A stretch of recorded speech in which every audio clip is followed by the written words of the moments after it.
June has now come to an end, and I saw 15 new movies this month, a pretty good month for new movies. I'm going to rank them all right here, so let's get right to the tier list. All right, before we get started, make sure to leave a like, subscribe to the channel. It does help me out a lot. We're on the road to 1,000 subscribers, but let's get started with the first movie being Thelma. We're going to try to go through this pretty fast. We're only going to spend like 1 or 2 minutes on each movie, but Thelma, this is one of the year's biggest surprises in my eyes. This is about, June Squibb kind of getting money stolen from her, from these kids, and she's an old person. Old people fall for these tricks, and I basically think that if you watch this, you could find your grandma in here at some point. Like, you could relate to your grandma. Like, June Squibb in here, she's always talking to all these old people, being like, do I know you, and all that. Always going off on different adventures, always wants to get out of the house, always wants to talk to her grandkids. I really thought that June Squibb was amazing in here. Clark Gregg also has a pretty small role. I liked the little bits of the action that we got with her. I thought that this one was really just, a low-key movie that not a lot of people are going to get to see in theaters, so I do recommend checking it out on streaming. And I thought it was great. I thought the script was great, so I'm going to put it in the great tier. Next, we got Am I Okay? This is Dakota Johnson, and guess what? This is Dakota Johnson's good movie of the year, with Madam Web being her bad movie of the year. But yeah, this one, I'm not going to go in too in-depth on this one, but I just got to say, go check this one out. I kind of went in blind in this one. It got me kind of emotional. It's very tender, but it is also pretty funny at times. It has the girl who played, it has the girl from Ex Machina who played the one robot girl in it. I really enjoyed her in this movie. I really enjoyed Dakota Johnson in this movie. Kind of, talks about who you are as a person, who you want to like as a person, and all that.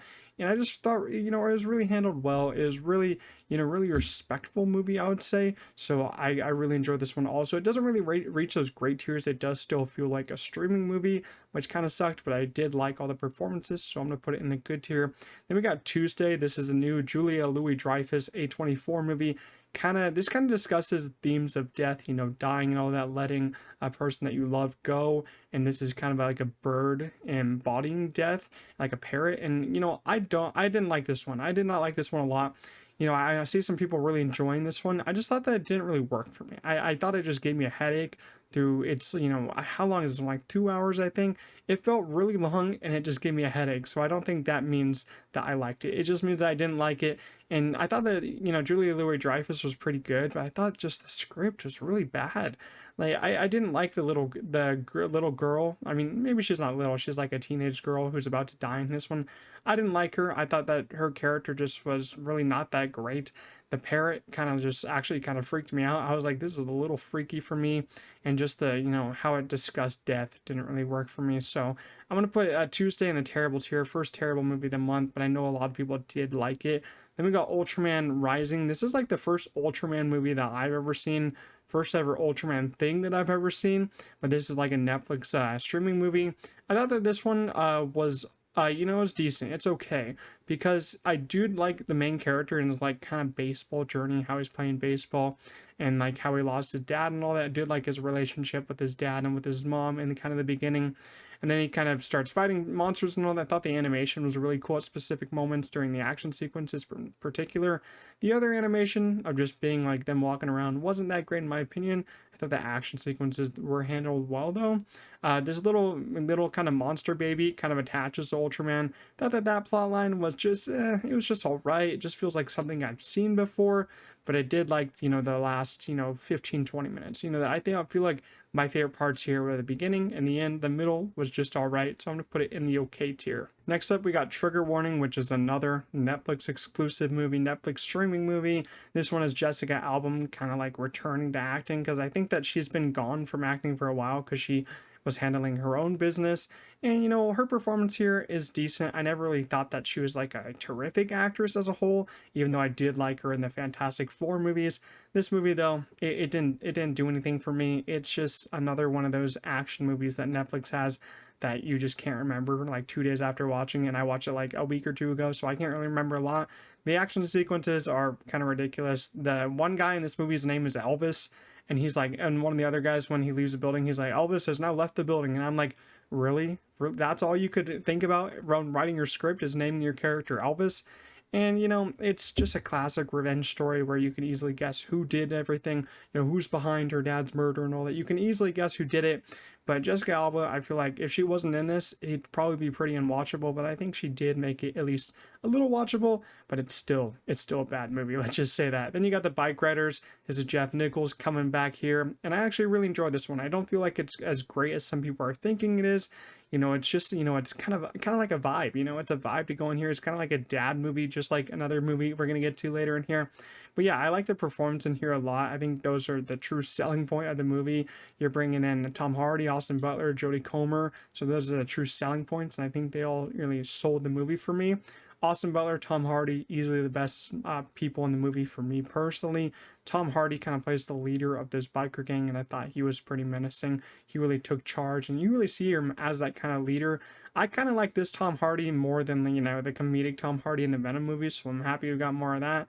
Jodie Comer was also pretty good, but I just didn't like her accent. I know she's doing the same accent as the real life person, but it's just an accent that I don't like in my life, so I don't like to listen to it. But yeah, I thought that this one was pretty good. I feel like it's a little too long. I think it's about 2 hours. It could have been like an hour 40, but I still did enjoy my time watching it. But I'm probably not going to go out and see it again in theaters, maybe when it hits streaming again. Next up, we got The Watchers. This one I was pretty high on when it first released. I've gone a little bit down on it since it first released back in the beginning of June. It is M. Night Shyamalan's daughter making this movie. This is her directorial debut. People are really shitting on this movie. They're saying, oh, it's terrible, the worst horror movie of the year. And I'm like, you need to open your eyes. There's so much worse horror movies this year that have come out. But I actually enjoyed it. I enjoyed it a decent bit. I did really like the coloring in this movie. It's like it's playing with oranges, blues, and kind of greens in here. It's a really easy movie on the eyes. I'd say that it's really it makes you kind of sleepy in parts, not because it's boring, but just how relaxing kind of the cinematography is. Some of the characters are pretty cool, some of them aren't. It's kind of like a mix in there. The ending though was not good. Like the twist, I will give people that the twist and kind of like the last 15 minutes just took the movie in place where I didn't need it to. Like it could have ended like 20 minutes before it did, and I think that would have been a fine place, like an open-ended ending. Then you gotta but then they just made it like a twist ending like any M. Night film. So I thought the ending was pretty bad, but the rest of the film I actually did enjoy. So I'm gonna put The Watchers in the okay tier. Then we got Kinds of Kindness. Yorgos Lanthimos is back not long after he just released Poor Things.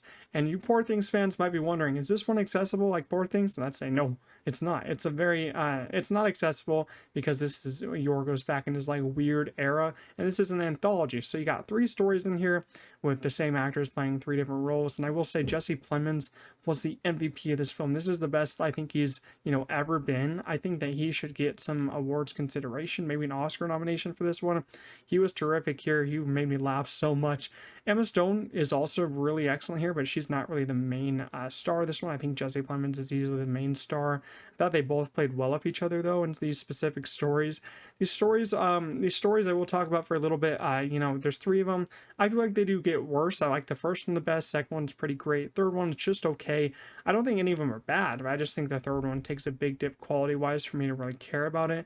And I feel like once we get to the third story, I was like, okay, it's a little long. It's like 2 hour 45, could have been like 2.5, but I still thought it was great. I love Yorgos' direction. I love the coloring of this film also. Jurskin Fendrix also did the score on this one. I thought that piano score was really great. It's a weird movie. It takes sexual turns. It takes very gross turns, but I enjoyed my time with it. It's cool to see an anthology in theaters, so I want to put that in the great tier. We got another Netflix movie, A Family Affair. This is the one with Nicole Kidman, Joey King, and Zac Efron. Happy to see Zac Efron getting some more movies. We all love Zac Efron, but no, it's not a good movie. Of course, it's another bad movie in my eyes. It just feels like the same movie Netflix puts out over and over and over and over again. It's another rom-com that feels exactly like other rom-coms. Like, I think it was kind of interesting for the first 15 minutes, and then the rest I was like, oh, I know where this is going. Oh, you're gonna end up with him. You're gonna end up with her. Oh, you're gonna have that job by the end. Like, you can guess where these are gonna go. They're just not taking any different liberties with this one. They're not making an original story. It's just the same thing I've seen over and over again. Zac Efron's pretty good. Joey King's pretty good. Nicole Kidman's decent. I don't think there's a lot of chemistry between this cast. Even, I've seen them have chemistry in the interviews. I think that's probably the script's problem more than the actor's problem. Direction wasn't anything special. It clearly looked like a streaming movie. I don't know what the budget was but it did look pretty bad. So I'm gonna put A Family Affair in the bad tier. Then we got Bad Boys Ride or Die. God, this movie was just a very fun ride in the theaters. You know, it got people out to go see Will Smith again. You know, people were worried about Will Smith. They're like, are they gonna see him after the slap? And I'm like, it's been years. Forget about it. And guess what? People did, because it's a very successful movie. I think it's almost at what Bad Boys 3 did, Bad Boys for Life, which is dumb titles, by the way. But Bad Boys Ride or Die, it might be my favorite one yet. I really just enjoyed it a lot. I thought it was great. I love the chemistry between Will Smith and Martin Lawrence. It's at an all-time high in this one since the first one. Martin Lawrence, you know, he has a interesting character journey in this one also. He thinks he's invincible. He thinks he can't die, so he just does the most messed up stuff, just walks in front of traffic and all that. I thought it was really funny. It's a very funny movie. The action sequences are really well done. Like, the camera movements in here are so well done. I thought it was just a very fun ride. There's some fun cameos in here too. Very funny moments with Taraji P. Henson, which was absolutely, like, I was like stunned when she said what she said in the bar the strip club sequence. I was like, what? Even though this is rated R, I wasn't expecting you to say that. But yeah, the cast looked like they had fun. The ending was really fun, and it just makes me more excited for maybe a Bad Boys 5. So I'm gonna put Bad Boys Ride or Die in the great tier. Next up, we have Hitman. This is another Netflix movie, but guess what? Netflix did not make this movie. No. They didn't make an amazing movie. They just bought this movie. So I didn't get to see it in theaters. I wish I would have been able to, because it just was a very fun ride. You know, Glenn Powell, he's owning the screens right now with this. He has Twisters coming out just, you know, next month. So he's owning it right now. And I gotta say, he's absolutely fantastic. His chemistry with Adria Yorna, I thought that was great. Their chemistry is terrific together. They both play off each other so well here. And his little characters in here that he does play, he plays like many different little hitman in here, because he takes up the job as a hitman, gets like dressed up as these people's like fantasized hitmen. And I thought that those little characters that he played were awesome. How he put on little accents, that was cool. It's only like, I think it's only like 2 hours. Richard Linklater does really well with his run times, really well with his pace. And I thought the script, which was written by Glenn Powell and Richard Linklater, was also pretty great. Like, there's some very interesting moments here, very funny moments here. It does get very sexy at times, but I gotta say that if you've seen this, that Notes app scene was terrific. One of the best scenes of the year for me. I thought that was just A+ scene right there. A+ writing right there. The ending, some people might not like, but I really like the ending. And all I gotta say is all pie is good pie. So Hitman is going in the amazing tier.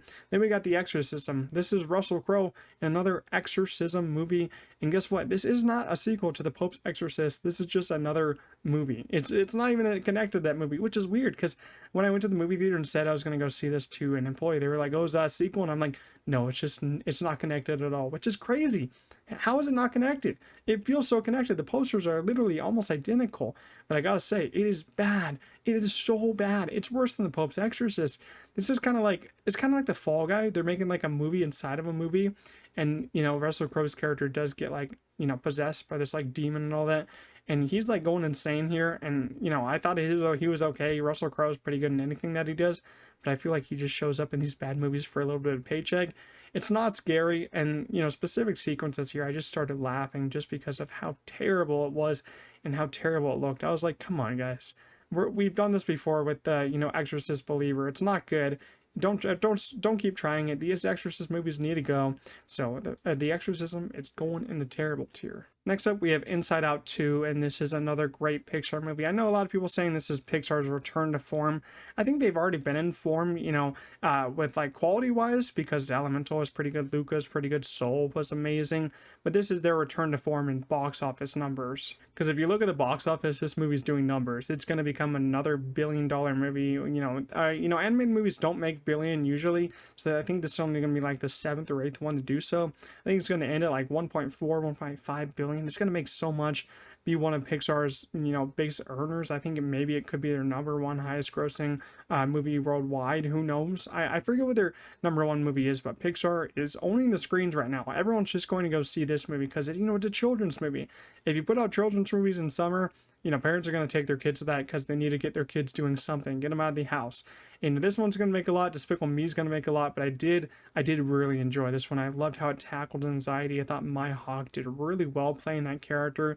and kind of just the zany way that she did it, because anxiety is like all over the place, prepping for the future. I will say it isn't as sad as the first one, because you wouldn't think of a teenager as being that sad, so I understand why, because a kid dealing with all that change and like moving to a new place, like the first one, is more sad to think about. This one, dealing with anxiety, isn't that sad to think about, but it is kind of stressful. And I will say this one was a lot more stressful. It is, I will say, it is probably hard for kids when they're watching this kind of understand what's happening, because they haven't hit puberty like Riley does in this film, and I haven't really dealt with anxiety. So it's kind of just that setting them up for the future, which is kind of interesting.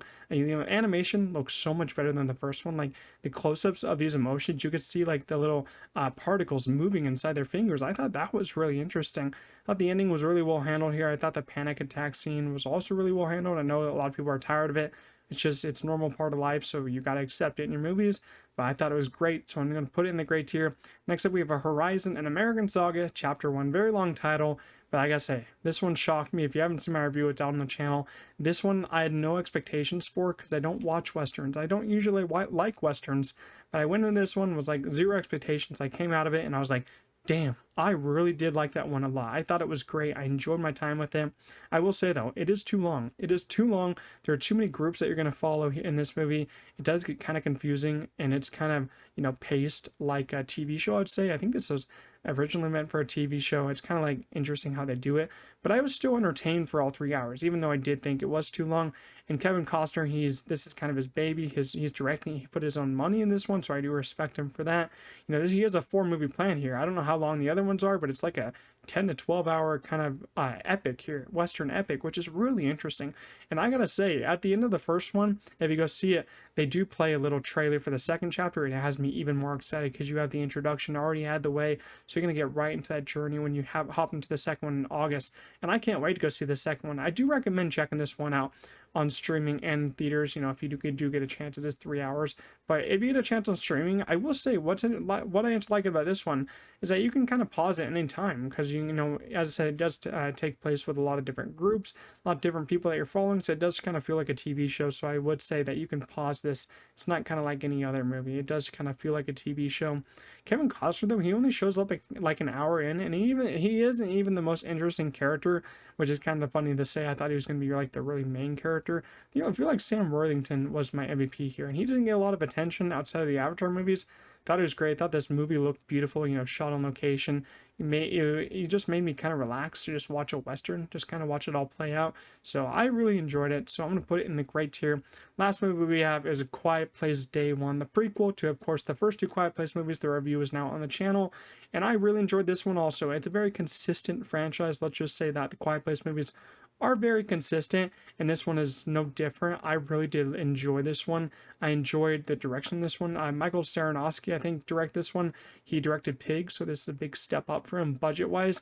I like the style that he put in here, taking place in New York, where no one can ever shut up, is pretty interesting. Lupita Nyong'o is great, but Joseph Quinn was my MVP. I think he added a lot more emotion, but I did really enjoy Lupita Nyong'o's performance. I think that she's great in horror with this and Us. I think her best performance was in Us, though. It's paced very well. It's only 100 minutes. Go into this one, they're going to get out really quickly. I love the close-ups and kind of like the villains, the creatures from the first 2. I love the close-ups on them. I think they've always had a really great design. Made me tense at a couple moments, made me very sad at a couple moments. I think it is very sad, and it might lead into A Quiet Place Chapter 3, which I can't really spoil why I think that, but if you do see it, you could see why one of these characters could show up in the third one. So I thought that this one was great, but I will say the score there's a different composer with this one. I thought that was also a big negative here, but I still really enjoyed it. So that's all of them ranked. Now let's go and rank them from best to worst. So let's start with the terrible tier.